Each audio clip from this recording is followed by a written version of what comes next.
मुकेश नाम का एक आदमी अपनी बीवी शीतल और 2 बच्चों के साथ गांव में रहता था। जब इस साल गांव में बारिश नहीं हुई तो सूखा पड़ गया और सारी फसल बर्बाद हो गई। अरे शीतल, देखो ना, सारी फसल तो सूख गई है। मुझे कुछ भी समझ में नहीं आ रहा है कि इस बार हम घर कैसे चलाएंगे। हाँ जी, बात तो सच में बहुत परेशानी की है। आखिर हम बिना फसल बेचे कैसे अपना घर चलाएंगे? दोनों बच्चे तो भूखे मर जाएंगे। नहीं नहीं, हमें कुछ तो करना ही पड़ेगा। मैंने सुना है कि गांव के बाकी के आदमी शहर जा रहे हैं काम ढूंढने। क्यों ना मैं भी उनके साथ ही चला जाऊं? अरे तुम क्या कहीं के बैरिस्टर हो जो शहर जाते ही तुम्हें नौकरी देने के लिए लोग पीछे पीछे घूमेंगे? पढ़े लिखे तो तुम हो नहीं, तो आखिर शहर जाकर करोगे ही क्या? अरे कैसी बातें करती हो तुम? शहर क्या बस पढ़ने लिखों का है? वहाँ मेहनत मजूरी के भी बहुत से काम होते हैं। जाके कुछ ना कुछ तो कर ही लूंगा मैं। अरे इतना तो कमा ही लूंगा कि अपने बच्चों को भूखा मरने से बचा लूं। अच्छा, अगर ऐसा ही है तो ठीक है, जाओ एक बार कोशिश करके ही देख लो।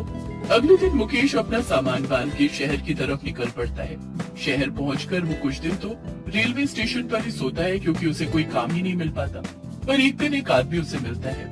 क्यों भाई, लगता है काम की तलाश में हो?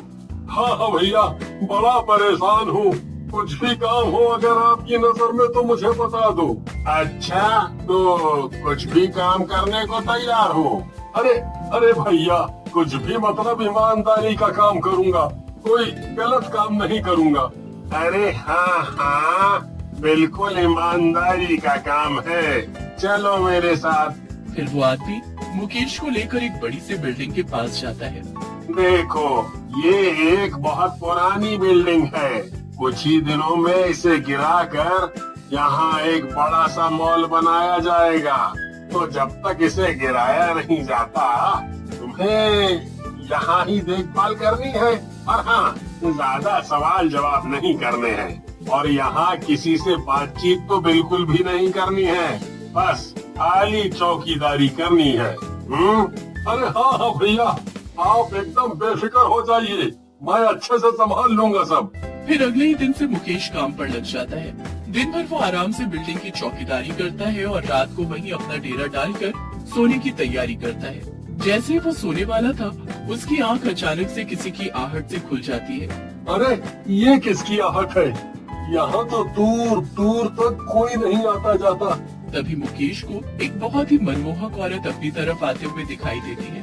मुकेश उसको देखकर कुछ पल के लिए खो सा जाता है। फिर वो खुद को संभालता है और उससे पूछता है, अरे मैडम, कौन है आप और यहाँ क्या कर रही हैं? वो भी इतनी रात गए? मेरा नाम ईशा है। दरअसल मेरा घर यही पास में है। मैं दिन भर ऑफिस में रहती हूँ ना, इसलिए लेट कर आती हूँ। शायद इसीलिए आपने मुझे दिन में कभी देखा नहीं। अच्छा, वो सब तो ठीक है, पर आप यहाँ क्यों आई हैं? हाँ, वो मैंने आपको यहाँ देखा तो मुझे लगा कि आपसे चाय पानी पूछ लूं। आप दिन भर यहाँ की रखवाली करते हुए थक गए होंगे ना। मुकेश को बहुत अच्छा लगा कि गांव से इतनी दूर किसी को उसकी फिक्र तो हुई। जब से वो शहर आया था तब से बहुत अकेला अकेला सा महसूस करने लगा था। ऐसे किसी ने उसका हाल पूछा तो उसे बड़ा सुकून मिला। अरे आप चिंता मत करिए, मैं बिल्कुल ठीक हूँ मैडम। मुकेश के मना करने के बाद भी वो औरत जाकर मुकेश के लिए चाय ले आई और फिर वो दोनों साथ बैठकर चाय पीने लगे। ऐसे ही मुकेश की उस औरत से अच्छी खासी दोस्ती हो गई और अब वो रोज रात को मिलने लगे। धीरे धीरे उनकी दोस्ती और गहरी हो गई। देखो ईशा, मैं अब कुछ दिनों के लिए अपने गांव जा रहा हूँ। मुझे शहर में आए पूरा 1 महीना हो गया है और मैं घर नहीं गया हूँ। मेरे बीवी बच्चे परेशान हो रहे होंगे। अच्छा, और मेरा क्या? मैं परेशान होती हूँ तो हूँ। तुम्हें क्या मेरे परेशान होने से कोई फर्क नहीं पड़ता? अरे नहीं नहीं, ऐसा बिल्कुल भी नहीं है ईशा। मैं बहुत जल्द वापस आऊंगा, वादा। ईशा मुकेश को बहुत रोकती है, पर फिर भी वो अपने गांव चला ही जाता है। गांव जाकर भी मुकेश का मन ईशा की यादों में लगा हुआ था। उसकी बीवी को उस पर शक हो जाता है। मुकेश एक हफ्ते में ही वापस शहर जाने की जिद करने लगता है। अरे ये क्या है? तुम तो कहे थे कि पूरे 15 दिन रुकोगे, अब ये 1 हफ्ते में ही क्यों भागे जा रहे हो? हाँ, अरे अगर मैं ऐसे ही छुट्टी करूंगा तो नौकरी कौन करेगा? और कमाएंगे नहीं तो खाएंगे क्या? अच्छा, पर मुझे तो दाल में कुछ और ही काला लग रहा है। कहीं किसी से कोई चक्कर वक्कर तो नहीं चल रहा तुम्हारे शहर में? शीतल की ऐसी बात सुनकर मुकेश सकपक आ जाता है। अरे अरे पागल हो गई हो क्या? ये भला क्या बकवास कर रही हो? चलो हटो, मेरा दिमाग मत खराब करो। जाओ यहाँ से, मुझे देर हो रही है। फिर मुकेश शीतल को उल्टा सीधा बोलकर वापस शहर की तरफ निकल पड़ता है, लेकिन शीतल उसके पीछे पीछे शहर आ जाती है। मैं भी तो देखूं, आखिर ऐसी कौन सी नौकरी है जिसको करने के लिए मेरे पतिदेव इतना बेचैन हो रहे हैं। शीतल चुपचाप मुकेश के काम करने वाली बिल्डिंग में जाकर छुप जाती है और वहीं से मुकेश की हरकतों पर नजर रखती है। ऐसे ही रात हो जाती है और फिर शीतल को कुछ ऐसा दिखता है कि उसके पैरों तले जमीन ही खिसक जाती है। वो देखती है कि एक चुड़ैल बिल्डिंग के पीछे एक बड़े से बर्तन में कुछ उबाल रही थी और जोर जोर से हंस रही थी। वो चुड़ैल इतनी डरावनी थी कि उसे देखकर शीतल की चीख निकल गई। तभी मुकेश भी भागता भागता वहाँ आ गया। अरे शीतल, तुम यहाँ क्या कर रही हो?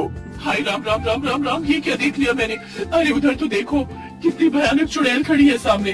उस चुड़ैल को देखकर मुकेश की भी सिड्डी पिड्डी गुम हो गई। अरे बाप रे, कौन है ये भूतिंग?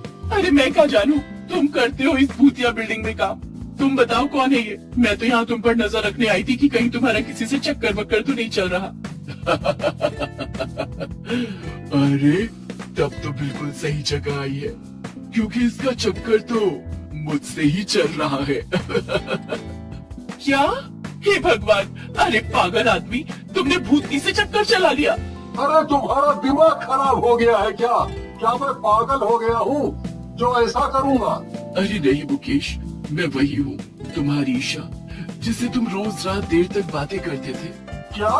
तो तू भूतनी है? हाँ, और मैं इसी बिल्डिंग में रहती हूँ, इसलिए कोई इस बिल्डिंग में रहने नहीं आता और इसे गिराने वाले हैं। मेरी आत्मा को शांति नहीं मिली है और मैं सालों से यहाँ भटक रही हूँ। जब तक कोई मेरे लिए अपनी जान की बलि नहीं चढ़ाता, तब तक मुझे शांति नहीं मिलेगी। फिर तू यहाँ आया और तुझे मैं अच्छी लगने लगी। मैं रोज तुझे ये चाय पिलाती थी जिसमें मेरा जादू टोना था, ताकि तू धीरे धीरे मेरे वश में आ जाए और मैं तेरी बलि चढ़ा दूं। जैसे ही तू मेरे वश में आने वाला था, तूने गांव जाने की जिद पकड़ ली, लेकिन अब तू वापस आ गया है ना, अब मैं तुझे मारकर मुक्ति पालूंगी। अरे चुड़ैल, तेरे ये इरादे थे? वाह वाह वाह, तो तुमने एक चुड़ैल के साथ अफेयर किया। बहुत बढ़िया, बहुत बढ़िया, मरो अब। अरे कैसी बातें कर रही हो शीतल, मुझे इससे बचाओ, ये मुझे मार डालेगी। हाँ तो मारती है तो मार दे, मुझे क्या, आखिर तुमने मुझे धोखा ही तो दिया है। अब तुझे कौन बचाएगा मुझसे? चुड़ैल और मुकेश का ध्यान आपस में भटका के शीतल धीरे से चुड़ैल के पीछे जाती है और अपने पास से भगवान की शक्तियों वाली भभूत निकालकर उसके ऊपर फेंक देती है। इससे वो चुड़ैल भयंकर आग में जलने लगती है। अरे ये तूने क्या किया? मुझे जला दिया। थोड़ी देर में वो चुड़ैल जलकर राख हो जाती है।